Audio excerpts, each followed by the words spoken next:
The skeleton looked sort of human-like, only much bigger and a little stranger. Next thing you know, ferocious and huge man-eating giants.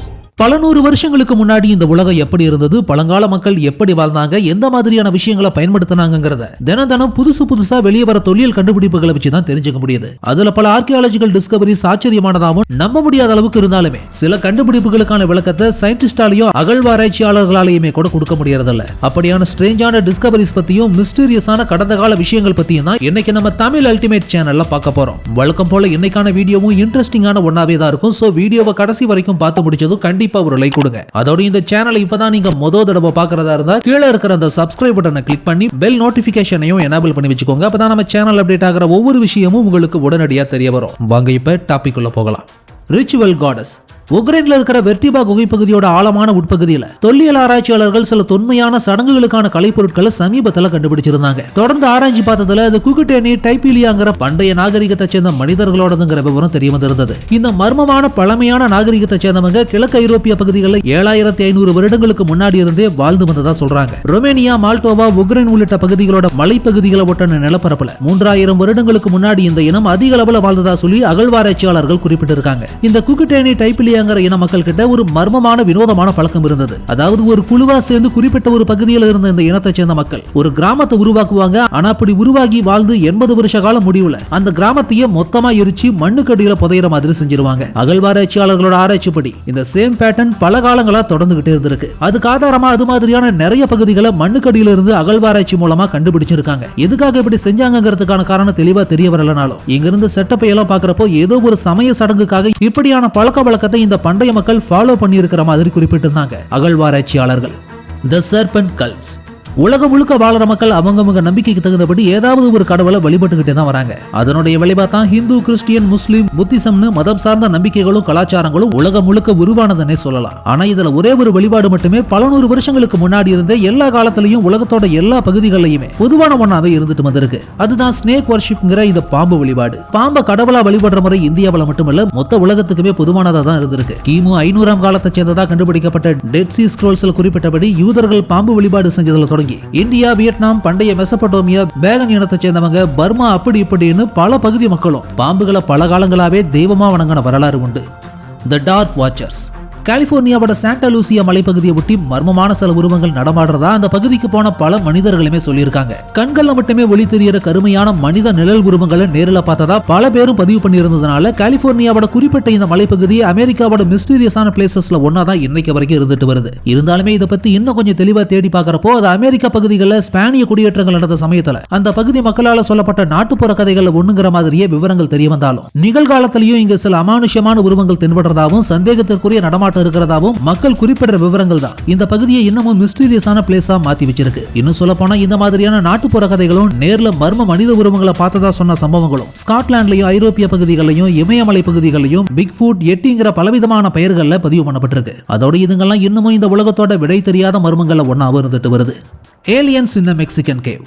மக்கள் நம்பினாலும் சரி நம்பலனாலும் சரி ஏலியன்கள் பத்தின மர்ம வீடியோக்கள் daily இன்டர்நெட்ல post பண்ணப்பட்டுக்கிட்டே தான் இருக்கு. அப்படியான ஒரு வீடியோ காட்சி தான் இது. சமீபத்தில் மெக்சிகோவில் ஏதோ ஒரு குகை பகுதியில் ஏலியன் மாதிரியான ஒரு மிஸ்டீரியஸான கிரியேச்சர் எட்டி பார்க்குற மாதிரியும் அதை பார்த்த ஒரு மனிதன் பதறி ஓடுற மாதிரியுமான இந்த வீடியோ சோசியல் மீடியா முழுக்கவே வைரலாகி இருந்தது. இது மட்டுமல்ல, இது மாதிரியான வீடியோவா ரெக்கார்டான மர்மமான ஏலியன் பத்தின சம்பவங்கள் உலகத்தோட பல இடங்கள்ல பல வருஷங்களுக்கு முன்னாடி இருந்தே நடந்துகிட்டே தான் வருது. 60 வருடங்களுக்கு முன்னாடி இட்டாலியோட பீச் சைட் டவுன் ஒண்ணுல டாக்டர் ராபர்டோ பினோட்டிங்கிறவர் பிராங்க் வெல்லாங்கிற இடத்துல குகை ஒண்ணுக்குள்ள இருந்து மர்ம உருவம் எட்டி பார்க்கிற மாதிரியான ஒரு காட்சியை எதிர்பாராத விதமா கேமராவில் ரெக்கார்ட் பண்ணி இருந்திருக்காரு. இப்படி இந்த ஒரு காட்சி மட்டுமல்ல, வீடியோ கேமராவில் பதிவு செய்யப்பட்டதுன்னு சொல்லி நிறைய அமானுஷ்யமான வீடியோ ஃபுட்டேஜ் இருக்கு. நம்ம சேனல்ல கூட இது மாதிரி நிறைய வீடியோஸ் இருக்கும். தமிழ் அல்டிமேட் கோஸ்ட் வீடியோங்கிற பேர்ல சர்ச் பண்ணி பாருங்க, கிடைக்கும். டிஸ்கிரிப்ஷன்லயும் சில வீடியோஸோட லிங்க் கொடுக்குறேன், கண்டிப்பா ஒரு முறை கிளிக் பண்ணி பாருங்க.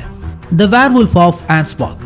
யாராலையும் இதுதான் காரணம்னு சொல்லி விவரிக்க முடியாத அளவுக்கான மர்மமான சம்பவங்கள் உலகத்தோட பல்வேறு பகுதிகளிலும் இன்னைக்கும் பதிவு பண்ணப்பட்டுக்கிட்டே தான் இருக்கு. அதுல ஒரு சம்பவம் தான் இந்த வேர்வூல்ஃப் ஆஃப் ஆன்ஸ்பாக். கிபி 1685ஆம் வருட காலகட்டத்தில் ஜெர்மன் ஸ்டேட்டான ஆன்ஸ்பாக்ங்கிற மாகாணத்தோட உள்ளூர் பகுதிகளில் வினோதமான மர்ம மிருகம் தாக்கினதா சொல்லி நூற்றுக்கணக்கில் மனிதர்களும் குழந்தைகளும் இறந்து போக ஆரம்பிச்சிருக்காங்க. முதல்ல ஓனாய் ஒன்று தான் இதையெல்லாம் பண்ணுதுன்னு சொன்னவங்க பின்னாடி அதை மனித உருவம் கொண்ட ஒரு மிருகம் தான் இறந்ததுக்கு அப்புறம் ஓனாய் வடிவத்தில் வந்து கொள்றதா நம்ப ஆரம்பிச்சாங்க அந்த ஊர் மக்கள். ஆன்ஸ்பாக்ல 17ஆம் நூற்றாண்டுல இந்த மிஸ்டீரியஸான அட்டாக் நடக்கிறதுக்கு முன்னாடி மைக்கேல் லைட்டுங்கிற ஒருத்தர் தான் கொடூரமான சர்வாதிகாரியா இருந்திருக்காரு. ஆன்ஸ்பாக் மாகாணத்துக்கு கவர்னரா இருந்த இவரால அந்த பகுதி மக்கள் நிறைய துன்பங்கள் அனுபவிச்சிருக்காங்க. ஆனா திடீர்னு ஒரு நாள் அவர் இறந்து போகவே அந்த பகுதி மக்கள் அவங்களுக்கு விடுதலை கிடைச்சிட்டு நினைச்சு சந்தோஷமா உணர ஆரம்பிச்ச அடுத்த சில வாரங்கள தான் இந்த ஓநாய் மாதிரியான மர்ம மிருகத்தின் மூலமா கொடூரமான மரணங்கள் அடுத்தடுத்து நிகழ ஆரம்பிச்சிருந்தது அந்த பகுதியில. இதையெல்லாம் வச்சு தான் பின்னாட்கள் அந்த ஊர் மக்கள் அந்த சர்வாதிகாரி கவர்னர் இன்னும் முழுமையா சாகல, ஓநாய் வடிவத்துல வந்து அவங்க எல்லாரையும் கொல்றதா நம்ப ஆரம்பிக்கிறாங்க. அதனால ஒரு கட்டத்துல இந்த மர்ம மிருகத்தை பிடிக்க எல்லா மக்களும் ஒண்ணு கூடி பொறி வச்சு பிடிக்க சில விஷயங்களை செய்றாங்க. ஃபைனலா அதை ஒரு நாள் பிடிச்சு கொண்டு அதோட உடலுக்கு அந்த கவர்னரோட உடைய மாட்டி உயரமான கைத்துல தொங்க விட்டு இந்த பிரச்சனை இதோட முடிஞ்சிட்டதாவும் நம்புறாங்க.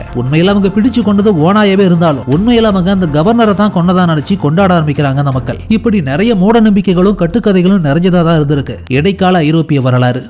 Assassins of the ancient world.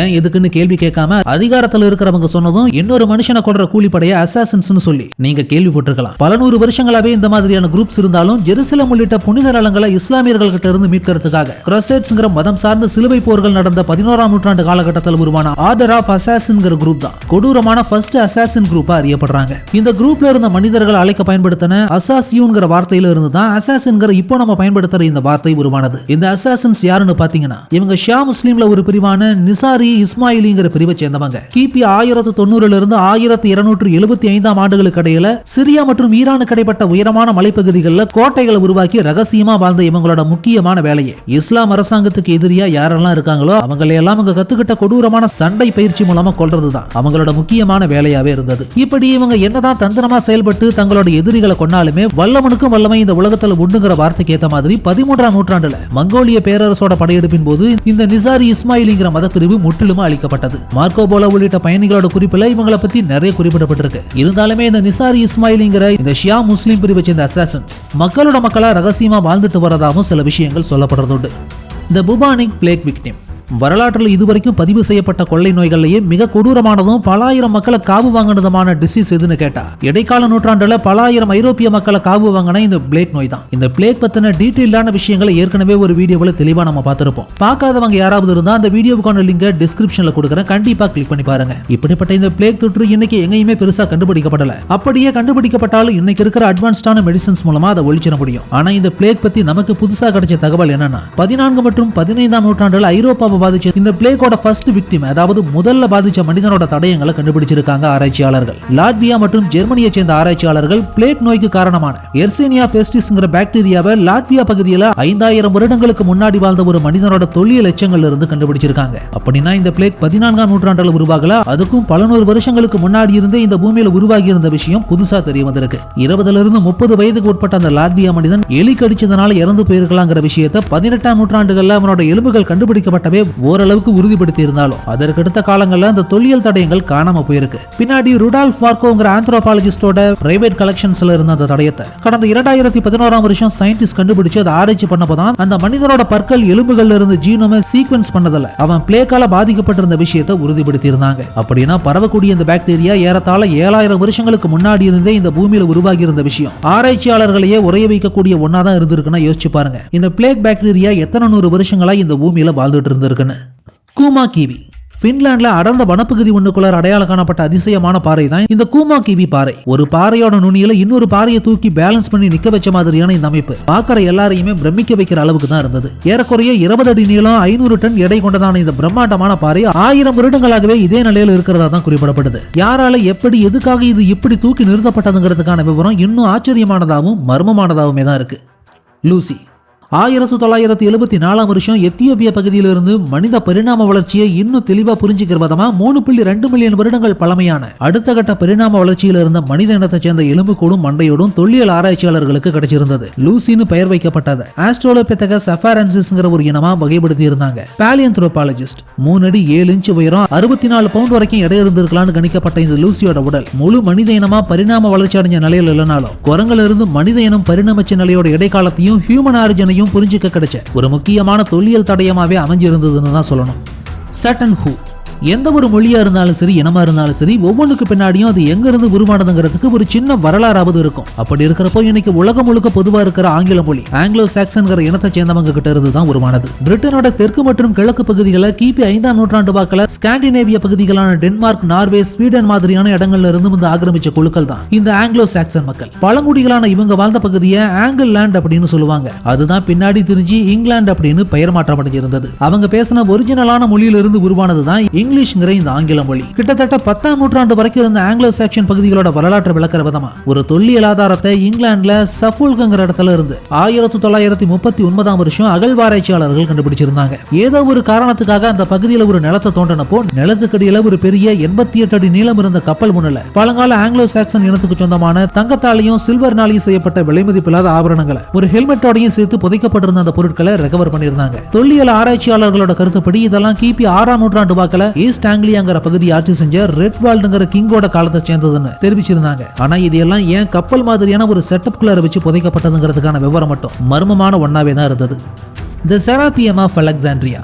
எகிப்தில் இருக்கிற அலெக்சாண்ட்ரியாங்கிற நகரத்தை பத்தி நீங்க ஏற்கனவே கேள்விப்பட்டிருக்கலாம். மாசிடோனிய பேரரசர் அலெக்சாண்டரால இந்த நகரம் உருவாக்கப்பட்டதனால இதுக்கு அலெக்சாண்ட்ரியான பெயர் வந்ததாகவும் குறிப்பிடப்படுறதுண்டு. இன்னைக்கு ரேஞ்சுக்கு எகிப்திலேயே 2வது பெரிய நகரமான இது பல நூறு வருஷங்களுக்கு முன்னாடி பண்டைய 7 உலக அதிசயங்கள்ல ஒன்னாவும் இருந்தது. அப்படிப்பட்ட இந்த நகரத்தோட முக்கியமான பகுதிகள் இன்னைக்கு சிதைஞ்சு போன நிலையில கலங்கரை விளக்கத்தோட எகிப்திய வரலாற்று நினைவு சின்னங்களை ஒன்னாவும் பாதுகாக்கப்பட்டு வருது. நேர்த்தியா திட்டமிட்டு உருவாக்கப்பட்ட பழமையான இந்த நகரத்தோட அடையாளமே இங்க உருவாக்கப்பட்ட உலகத்தோட முதல் நூலகமும் எகிப்திய கடவுள்களுக்கான கோவில்களும் தான். செராபியம் அழைக்கப்பட்ட இந்த பகுதியில தான் இந்த கிரேட் லைப்ரரி ஆஃப் அலெக்சாண்ட்ரியாங்கிற நூலகம் அமைஞ்சிருந்தது. பெரும்பாலும் மண்ணுக்கடியில புதைஞ்சு போயிருந்த இந்த பகுதியை கடந்த 1940களோட மத்தியில தான் அகழ்வாராய்ச்சியாளர்கள் கண்டுபிடிச்சிருந்தாங்க. மனித வரலாற்றுல முக்கியமான அறிவுசார் தலமான இங்க நிறைய பண்டைய கால புத்தகங்களையும் குறிப்புகளையும் பப்பைரஸ் சுருள் வடிவத்துல பாதுகாத்துட்டு வந்திருக்காங்க. கிரெக்கோ எகிப்தியன் கடவுளான செராபிஸோட பெயரை கொண்ட இந்த தலம் மிக பிரம்மாண்டமான நூலகத்தையும் நிறைய கோவில்களையும் கொண்டு கிமு 3ஆம் நூற்றாண்டு காலத்துல 3ஆம் தாலமி வம்சத்தினரால முக்கியத்துவம் கொடுக்கப்பட்டு பராமரிக்கப்பட்ட இடமா இருந்தாலும் அடுத்து வந்த காலங்களில் குறிப்பா கிபி 4ஆம் நூற்றாண்டோட இறுதி பகுதியில் மதங்களோட எழுச்சி, மத நம்பிக்கை மற்றும் நடைமுறைகளையும் மக்கள் மத்தியில் பெரும் மாற்றம் உருவான காலகட்டத்தில்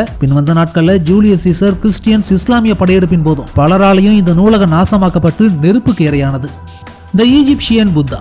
எகிப்திய வரலாற்று புத்தகத்தை எடுத்து புரட்டி பாத்தீங்கன்னா அளவில்லாத ஆச்சரியங்களும் மர்மங்களும் அல்ல குறையாத புதையல் மாதிரி புது புது சாப்டரா ஓபன் ஆகிக்கிட்டே தான் இருக்கும். அப்படி இன்னைக்கு வரைக்குமே இந்த எகிப்திய மர்மங்கள் முடிவில்லாம தொடர்ந்துகிட்டே தான் இருக்கு. அதுல இன்னொரு நம்ப முடியாத ஆச்சரியம் தான் இந்த பெரினிக்கி புத்தா. போலந்து மற்றும் அமெரிக்கன் ஆர்கியாலஜிஸ்ட் ஒன்னா இணைஞ்சு எகிப்தில் இருக்கிற பெரினிக்கிங்கிற பண்டைய நகரத்துல அகழ்வாராய்ச்சியில் ஈடுபட்டு இருந்தப்போ எதிர்பாராத விதமா புத்தர் சிலை ஒன்ன கண்டுபிடிச்சிருந்திருக்காங்க. பெரினிக்கிங்கிற எகிப்திய பகுதி கிமு 275ஆம் வருட காலகட்டத்தில் 2ஆம் தாலமிங்கிற மன்னனால ஆட்சி செய்யப்பட்ட ஒரு இடம். செங்கடலை ஒட்டி இருந்த இந்த பகுதி அந்த டைம்ல மிகப்பெரிய வர்த்தக தலமாகவும் இருந்தது. உணவுப் பொருட்கள், டெக்ஸ்டைல்னு சொல்லி பல பொருட்களோட வர்த்தகம் நடைபெற்ற மத்திய கிழக்கோட முக்கியமான ஹப்பா இருந்த இந்த பகுதி கிமு 200ஆம் வருஷ காலகட்டத்தில் எரிமலை வெடிப்பினால அழிஞ்சு போயிருக்கலாங்கிற மாதிரி ஆய்வாளர்கள் குறிப்பிட்டு சொல்றாங்க. அப்படிப்பட்ட இந்த இடத்துல இருந்து செதுக்கப்பட்ட புத்தர் சிலை ஒண்ணு கிடைச்சிருக்குன்னா மேபி வணிகத்துக்காக கடல் கடந்து வந்த இந்திய வணிகர்கள் யாராவது கூட இந்த புத்தர் சிலையை இங்க விட்டுட்டு போயிருக்கலாம். அதோட நம்ம இந்திய வரலாற்று குறிப்புகள் படி கிமு 6ல இருந்து 4ஆம் நூற்றாண்டு இடைப்பட்ட காலம் தான் புத்தரோட காலம் அறியப்படுறதுனால புத்த மதம் தோன்றி உலகம் முழுக்க பரவ ஆரம்பிச்சப்போ அது எகிப்து தேசத்திலையும் தன்னோட அடையாளத்தை பதிவு செஞ்சிருக்குங்கிறத உணர்த்துற விதமாவே அமைஞ்சிருந்ததுன்னு தான் நினைக்க தோணுது இந்த புத்தர் சிலையை பார்க்கும்போது. Mysterious giant ஸ்கல்ஸ்.